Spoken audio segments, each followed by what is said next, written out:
have an invitation to connect with the truest part of you, the knowing part of you, your intuition. You have permission to do this, even if it causes ruffles or problems or unsettled feelings or a bunch of shit in your relationships or family system or religious system or whatever. Disavowing your truth, the truth you know in your body, costs you so much more. It does.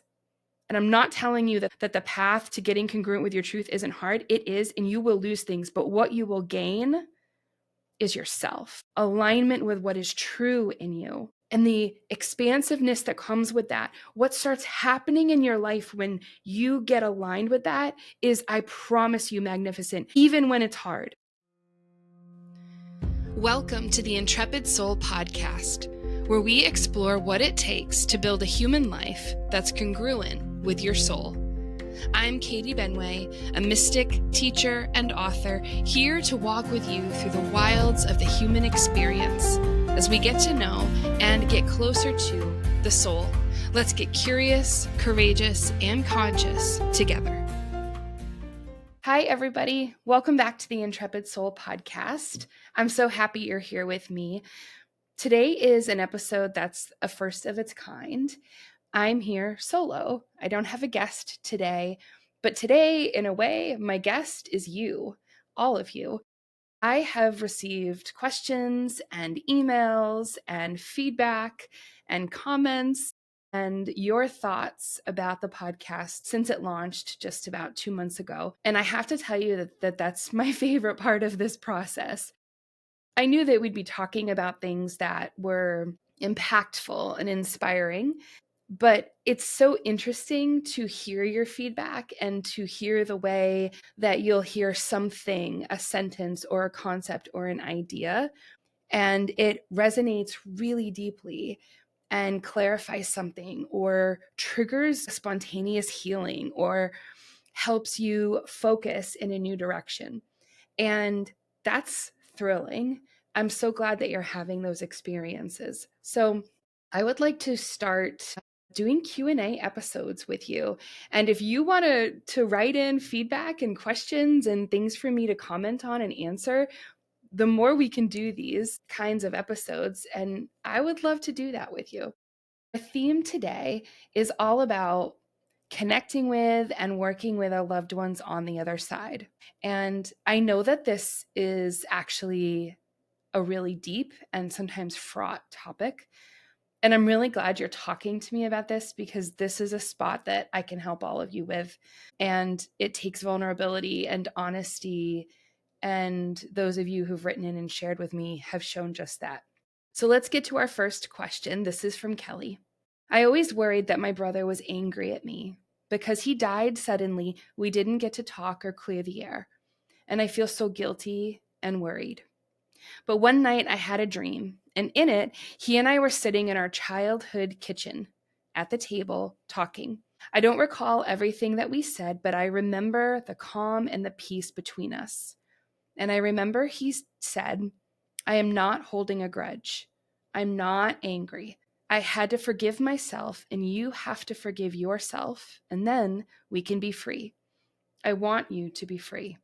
I don't fully understand what he meant, but now, instead of focusing on him being angry with me, I feel that I am able to feel him with me, and I feel him helping me. What do you think? So first of all, thank you, Kelly, for sharing this question. I want you to know that over the course of the many years that I've worked with people, this is not an uncommon scenario. And if you've been with me, you've heard me talk about this, that a lot of people worry that their loved ones on the other side are angry or holding grudges or are disapproving or are judgy. You hear, oh, grandma must be rolling over in her grave. And it's just not the case. It's just not. Because when we cross over, we return to soul form. And crossing over to the other side begins a process of our humanness fading away. It doesn't all just sort of go away at one time. And it doesn't mean that there isn't stuff we have to take accountability and responsibility for and work through. It also doesn't mean that in our humanness, quote, going away, we lose connection with others. But what I mean by that is like the really heavy, dense, fraughtness of being a human starts to fade. When we cross over to the other side and return to soul form, we return to the bigger plan. We are reminded of, in a way that you and I can't possibly imagine right now as human beings, we are reminded of the map, the blueprint, the plan, that this is all so much bigger than it seems. We are reminded that souls incarnate into human bodies in order to have experiences, and that suffering is meant to connect us with our truest self and bring about transformation. And so when your loved one is on the other side and they go through this process of returning to soul form, reconnecting with the grand blueprint, the grand plan, understanding the bigness of the picture, these grudges and bad feelings or anger or really heavy, kind of like low vibrating human emotions, they start to fade. They're just not present the same way on the other side. And I have just found, after working with so many people, that there's rarely a message from the other side. I mean, maybe occasionally there's an outlier, but it's so rare. The overwhelming commonality is that the messages from the other side are things like, please forgive, please let go, please set it down. I'm not angry with you. I want you to forgive yourself. The messages from the other side are about healing and expansion. And when I began 15 years ago, I started out doing readings, psychic and mediumship readings. And for years, I had a 2-year-long wait list. I did tens of thousands of readings. And there was a point where I shifted my work away from one-off readings and into doing more sustained, deep healing work one-on-one with people. Still doing the coaching and the mediumship and the psychic work and the past life work, but through the lens of like a sustained walk. And here's why. Because our loved ones on the other side want us to heal. They show us signs and they connect with us and they assure us that they're there, not so that we get stopped at the signs. They love it that we're delighted by the signs they show us, but that's not the end of the story. That's not the be all end all. They want us to notice the signs they're showing us, to have that feeling of recognition in our bodies that we're not alone, that they're with us. And then they want that recognition to take us to a place where we say, wait a minute, I think there's a world that I can't see. I think there's a world that I can't fully explain. Wait a minute, there's something much bigger going on. I'm curious about this. What does this have to tell me about me? Why don't I start exploring and expanding? That's the point. That's why our loved ones are connecting with us. Yes, they are confirming and reassuring that they're safe and okay, and that's so important. But they want you to heal. They want me to heal. They want us to become more conscious. What is more conscious? Self-aware. Understanding the capacity of our power as souls, as mystical beings, our capacity to do good, to love, to build, to forgive, to become the best versions of ourselves. That is the point. And so when we get caught up in thinking that someone on the other side is angry with us or can't forgive us or is holding a grudge, we kind of lose the plot. We lose the point of our loved ones on the other side connecting with us. The other thing about this is that we as humans, this is sort of like the rule of how we operate psychologically. We project out what we have not healed in ourselves. And so a lot of times what I see with people, and Kelly, this is what you're talking about, is that when we can't forgive ourselves or we personally feel bad about something, we'll project that out and say, oh, grandma on the other side must be thinking that I'm terrible. And I think, Kelly, in your example, when you had this dream, you had shared with me offline that the scene is really vivid. Like it's not even that you remember the scene. It's like the scene is imprinted in your body and your heart and your soul, but that you don't remember all the words that passed. And that makes sense to me, because what you remember is the thing he wanted you to remember, which is, I am not holding a grudge. I'm not angry. And then this is so powerful. I had to forgive myself, and you have to forgive yourself. And then we can be free. And so what he's telling you is about a profound truth on the other side, that when we cross over, we go through a process of reviewing our lives, the good, the not great, the harm we've done. That's where personal responsibility and accountability take place. This is why I will teach about personal responsibility and accountability until the day I die. We've got to be able to take responsibility for who we are, the mistakes we make, the harm we cause. And then when we take responsibility and know better, we then become better and do better. That's central to living here. That's central to living a spiritual and mystical life. And so when we cross over to the other side, if we have an ability to be responsible for ourselves and say, whew, yeah, like I did that, or I caused harm, or gosh, I played a part there, that's mine. This really bodes well for when we cross over to the other side. And I mean, this may sound sort of crazy, but I think about my life and I think about the values I have and the way I live my life in relationship to what happens when I cross back to the other side. I think about what will make my soul proud. I think about how do I live with consciousness and intention so that when I return to the soul, I'm as congruent as possible. I think about these things. And so when your brother crossed over, Kelly, and he says, I had to forgive myself, that's exactly right. He doesn't need me to tell him he's right. He's the one teaching us. But this is exactly correct, that when we cross over, there is love and there is support, and there is also karma and balance and responsibility, because that is loving. Taking responsibility for our part is loving. That's not the universe or God or source creator punishing us. That's just the natural anatomy of how it is in this great expansive space, this great universe. And so when your brother crosses over and he says he had to forgive himself, that's absolutely right. And it's so wise. And I'm so proud of him.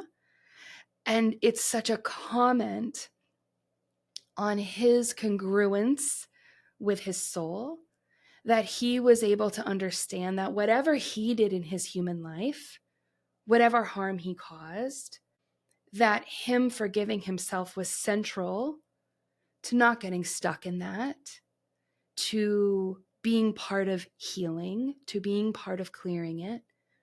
And when he comes to you in this dream, which is exactly what he did, when he comes to you in this dream and says, you have to forgive yourself, he's inviting you to set yourself free.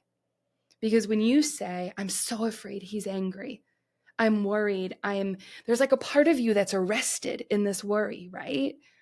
Because you feel guilty, you feel bad, you feel like he's angry at you. And I don't know all the details of your relationship, but it sounds like there's pieces in this relationship you both have to own. It sounds like you were probably both right and wrong. And so instead of projecting out onto him your own shame and guilt about your part, what you can do as a self-aware, conscious person is say, I feel that shame and I feel that guilt. I understood why I acted the way I did and I wish it was different. I'm going to own that. That's mine. That is mine. And yeah, your brother's not here for you to make amends with or to apologize to, but you can still apologize to him. And I know that there was a lot that got cleared up in this dream, but had I spoken with you before this dream happened, that's something that I would have advised you to do. I would have invited you, instead of being stuck in your own feeling that he was angry at you and projecting that out onto him, I would have advised you to stop projecting that onto him and say, where are you angry with yourself? Where do you feel guilty? Where do you feel ashamed or out of alignment with your truest self? And then write him a letter. Talk out loud to him. Go for a walk in the woods and telepathically talk to him. My favorite, talk out loud in the car. That is, by the way, where I do so much of my talking to my guides, is when I'm alone in the car. Apologize to your loved one. Take accountability. My gosh, that was mine. That was my part. I take that, right? Think energetically about that too. So when you're feeling guilty and ashamed, or like, oh, he must be angry at me because I did XYZ, think about that ball of energy that really just belongs to you. It was where you did harm. It was where you were out of line. And when you are saying, oh my gosh, he must be so angry at me, you're handing that ball of energy to him. But when you take a responsibility for it, you make an amends, apologize, own it, you take that energy back. And that's where it belongs, with you, because you're the only one who can heal this. And so had you not had this dream, I would have walked you through that process and invited you, go do some kind of honoring, acknowledgement, apology, some reckoning.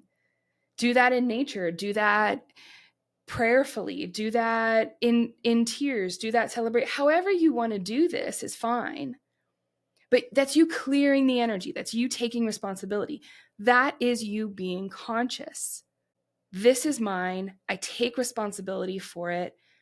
I forgive myself for it. Or in taking responsibility, I begin to work with and begin to try to forgive myself for it. We know that that's hard, but it clears the space. And so when he says, and I'm quoting him here, I had to forgive myself and you have to forgive yourself, and then we can be free. I want you to be free.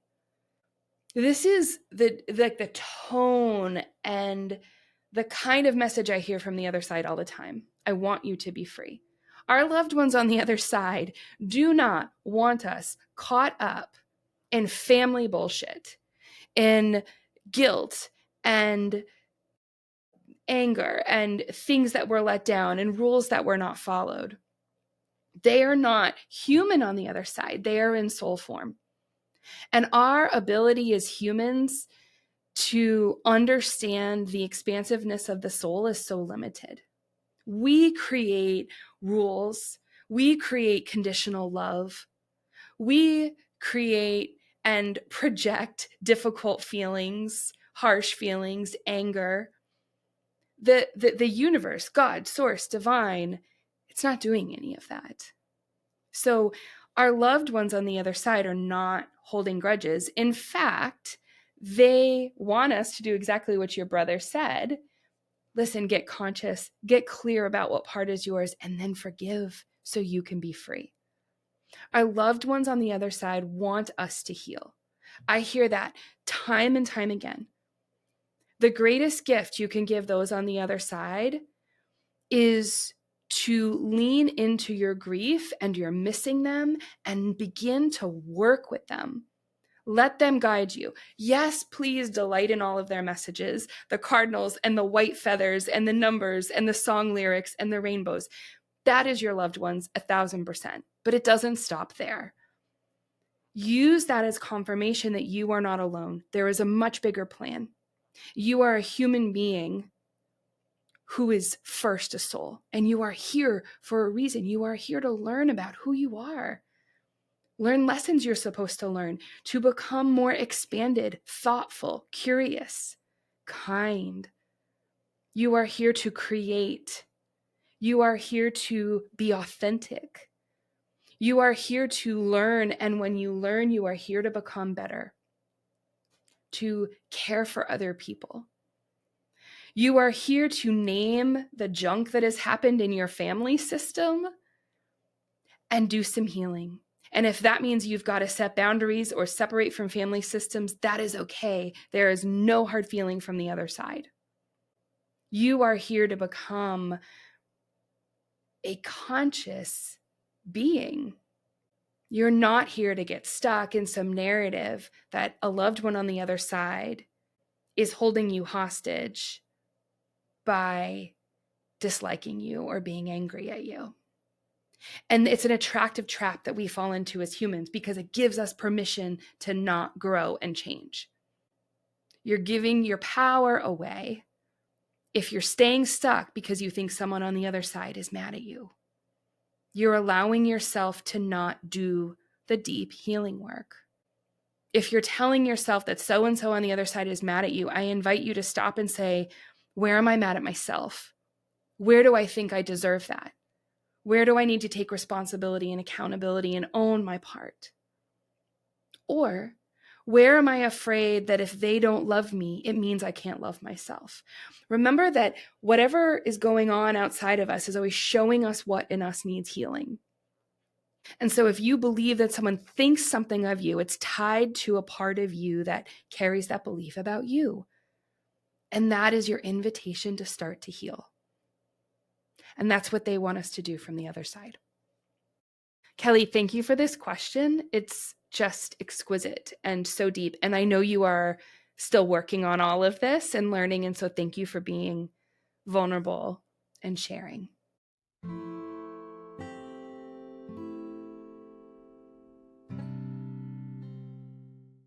All right, my friends, what do you say we do one more?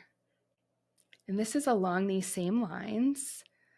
So this was a lovely email I received from a woman who I knew in college. We were friends in college, and we've been connected on social media for a really long time, but probably haven't talked in, I don't know, more than 20 years, like maybe like 25 years. And so how cool that this podcast is connecting people. And so my friend's mother passed away some years ago, and she references her mother in this email that she sent me. Katie, I want to thank you for making me feel seen and validated. I have always felt that I connect with my soul and the unseen on a level that others don't. But I have always felt that I must be, quote, crazy to think that. And I felt like I was being conceited to believe that I have done soul work, that I must be putting more stock in my feeling of soul connection than is valid or real. But in just an episode and a half, I feel validated. I am connected to my soul. I do feel that I am doing the work necessary to make me feel whole. And I believe that there is more to life than what we see. I credit so much of this to my mom. The more and more I experience life, I realize that she was so ahead of her time. I believe my mom had a special gift of soul connection, and I truly feel that she passed it on to me. So this was such a lovely message, and thank you so much for sharing. I love this idea that from the other side, and I know how hard this was to lose her mother. I think the family still grieves all these years later. This is the kind of loss that you don't get over, you learn to live with, but it changes you irrevocably and forever. And so one of the first comments I want to make about this is that what I hear in this email is something that I love to hear, and something that you can't fast track. And it's this: when we lose someone that we love, when it's the kind of loss that changes our lives forever, like when I think, for instance, about the loss of an elderly grandparent who lived a full life, who'd towards the end been sick and ill, and maybe there's a sense of like, wow, I'm really glad for her that grandma has passed. I think there's that kind of experience in grief, and a lot of us have that. And then there's the kind of grief experience where someone passes and it feels like a void and an interruption forever, whether they passed young or whether they were sick and this was untimely, or whether this was just someone who you lived so closely with that without them here, you have to discover a new way to be and operate. And I think that kind of grief journey is really unique and specific. And it's the kind of thing that leads you ultimately, and again, you cannot fast track this, but it leads you ultimately to a place where you become transformed. This kind of grief experience will ultimately lead you over time to a place where you say, I'm different. I know a level of loss and missing and longing and emptiness that has redefined me as a human being. And when you are able to feel that depth, what it will bring you to is a place where you begin to look around and find commensurate depth. So when you have this kind of loss and you're able to feel it and stay in it, it will carry you like a river, like floating on a river current. It will carry you to a place where you see the world through this depth, through this lens. So what I hear from people a lot when they have had a loss like this is that it reorders their life, that there are times they lose relationships because the relationships just don't feel as deep. And they will make new friendships or have new relationships with people who appreciate the kind of depth that's created in this kind of loss. And that isn't a value judgment. It just is. So when you have this kind of loss, there's like an intimacy and a vulnerability and a depth that is just in existence in you. And inevitably, you will be drawn to circumstances, people, environments where there's space for that depth, where there's room for that depth. What also happens over time, I've discovered and witnessed, is that this kind of loss will bring you to a place where you're really curious about the bigger picture, about the meaning of life. I have often found that this kind of grief and loss brings people more deeply into their spirituality and their relationship with the spirit world, the unseen world, very naturally. And so when I read in this email, the more and more I experience life, I realize my mother was so ahead of her time. I believe my mom had a special gift of soul connection and that she passed it on to me. This is the kind of thing that some of us can only uncover in our grief. We learn about ourselves in this emptiness, in this loss, in the longing, and in the missing. We learn about the true depths of us, like the raw, vulnerable components and facets of ourselves. And I think that this is a beautiful gift from death. You don't ask for it. This is the gifts that come from this are not, you wouldn't trade your loved one's life for these gifts. But this is what happens in life. There are tragedies and experiences that bring us to our knees that ultimately expand us and get us connected with the truest parts of ourselves, the more mystical parts of ourselves, the parts of ourselves that get transformed. And again, you wouldn't agree to trade that experience for what you get out of it. You wouldn't agree that the loss of your loved one would grant you this. It just is what happens.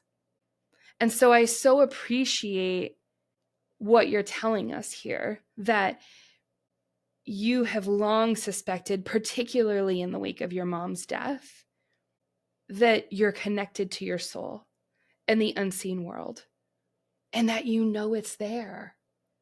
I also want to acknowledge in this email something that's I bump up against all the time.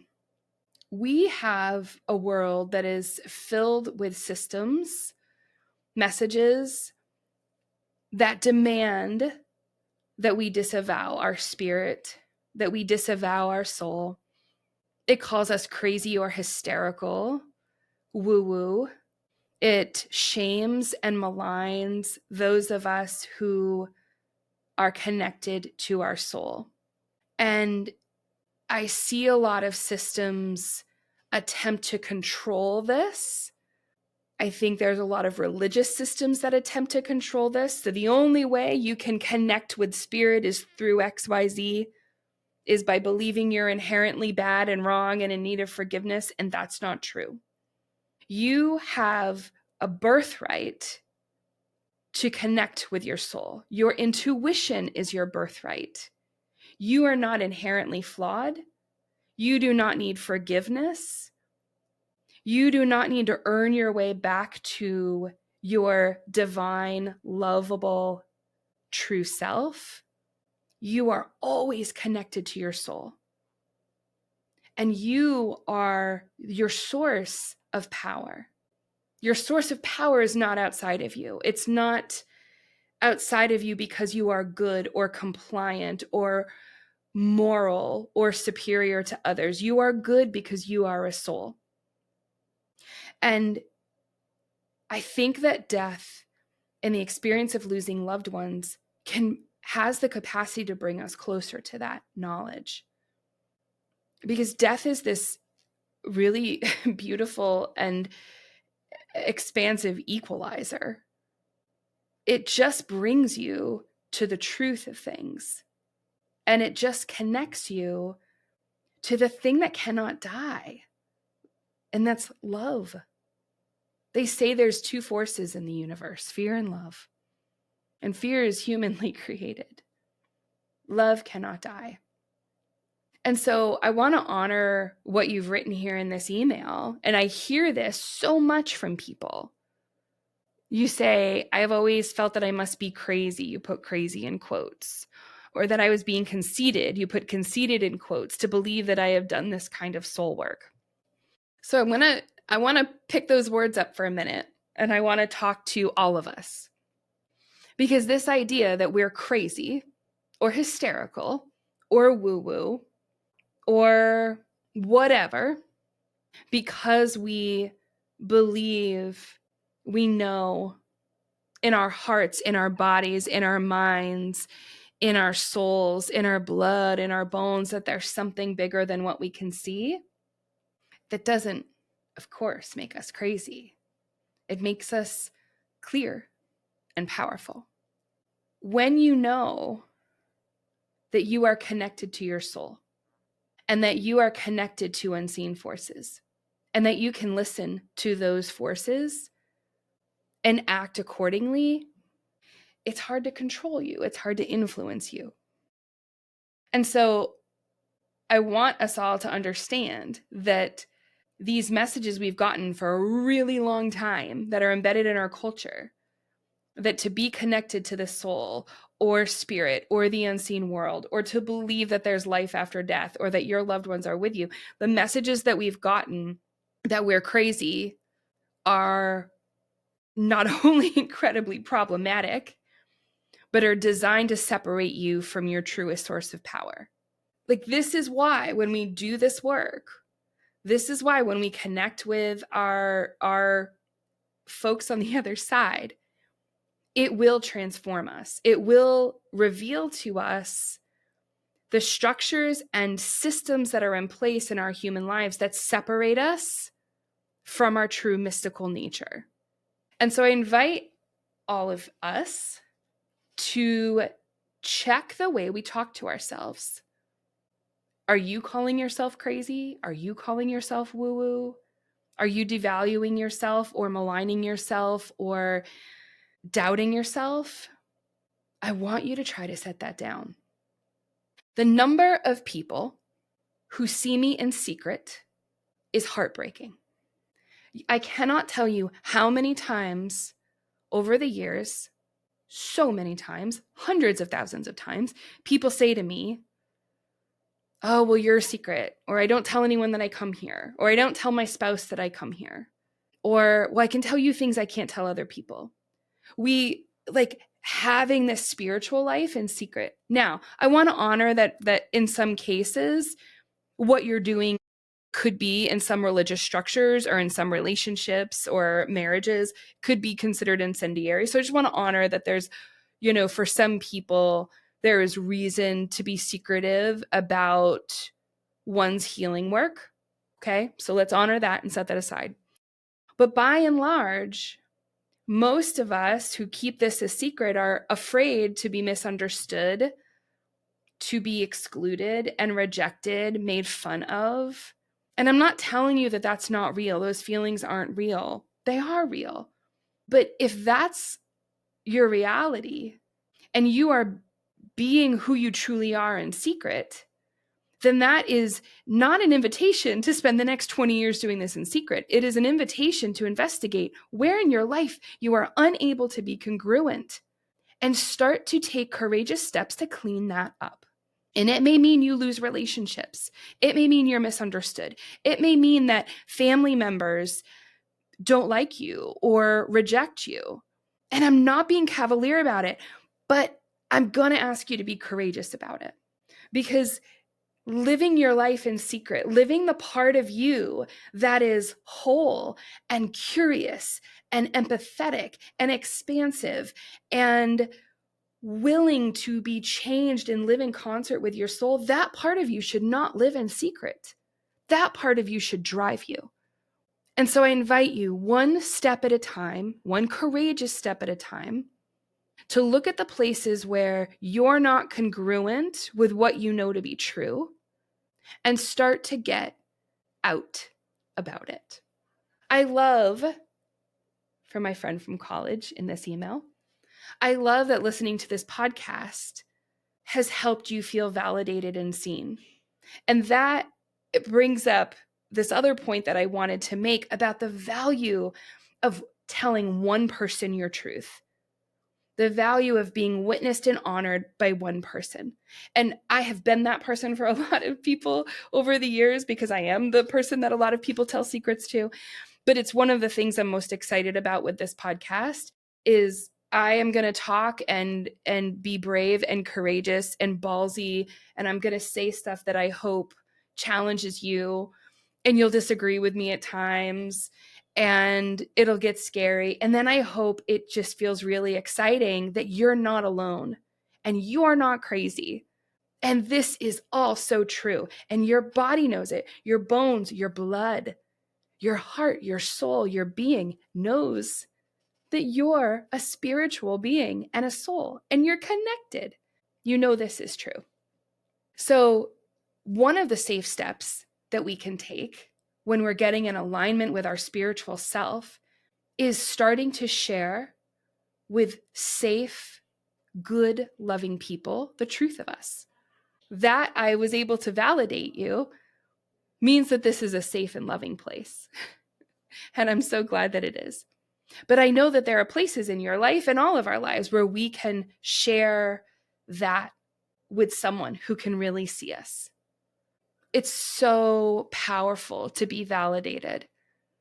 It's so powerful for the truth that you feel in your bones to be validated. It's one thing I've said to people over the years, particularly when I was doing readings for like 10 years. I would say to people that I shouldn't tell you anything that you don't already know.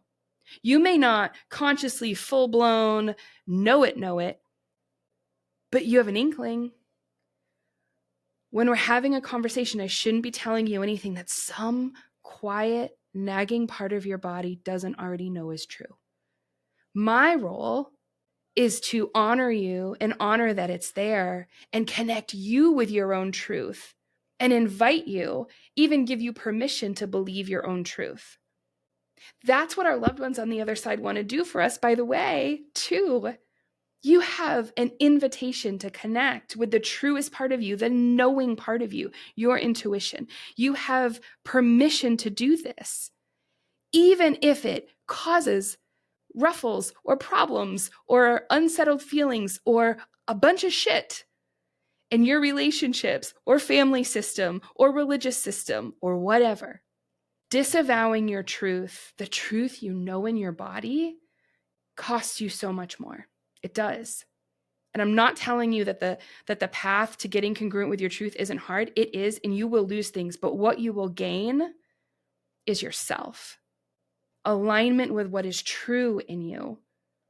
And the expansiveness that comes with that, what starts happening in your life when you get aligned with that is, I promise you, magnificent, even when it's hard.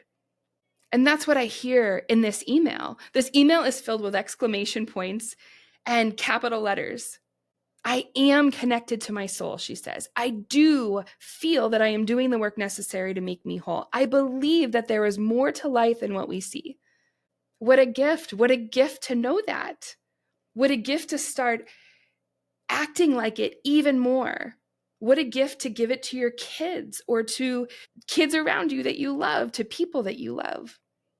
This is what our loved ones on the other side want us to do. They want us to know that in connecting with them, in knowing in our bodies that there is life after death and there is something much bigger than what we see is going on here as humans, they want us to take that and run with it and live like it and act like it and love like it and help like it and heal like it. Okay, my friends, I love working with the other side. I hope it never stops humbling me. I hope it never stops gobsmacking me and bringing me to my knees. It is so clarifying to lean into what I cannot see, but that I know is true in my body. It is so clarifying and healing to consider that I don't know it all and that there are unseen forces teaching me about who I am and how to lead and live my life. So thank you. I appreciate all of you, and I will see you next time. It's been so lovely being able to chat with you and connect with you this way today, and I want to do more of this. So I invite you to leave me your questions, your feedback, and I will create more Q&A episodes so that we can continue the conversation.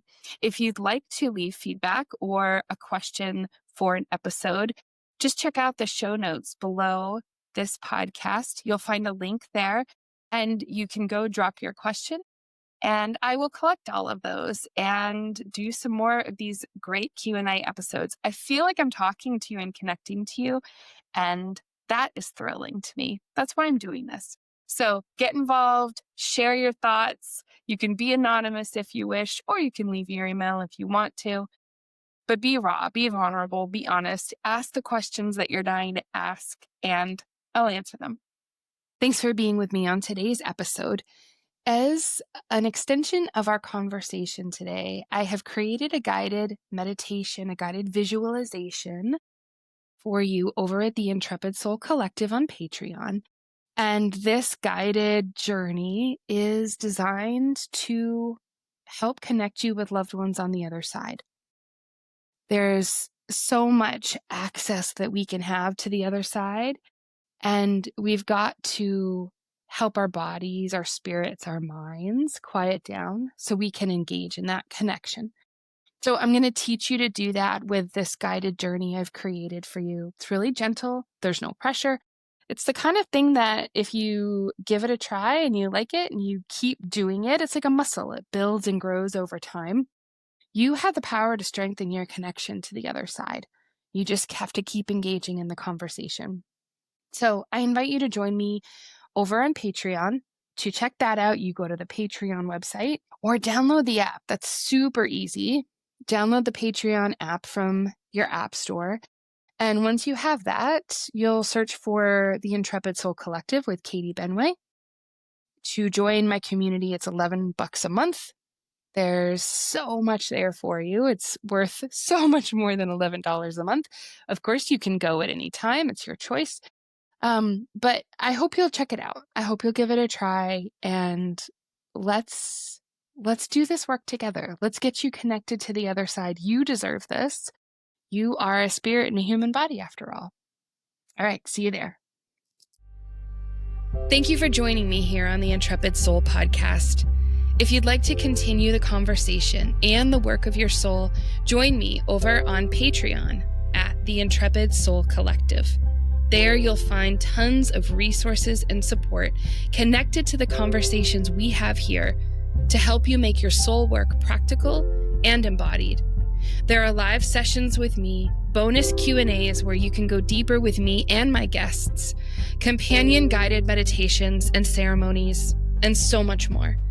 Because we can't just talk about it, we've got to become it. Check out the show notes for details and links, and hit follow on this podcast. It'll keep new episodes at the top of your feed, and it helps me build the Intrepid Soul community. Until next time, take good care of yourself and your soul.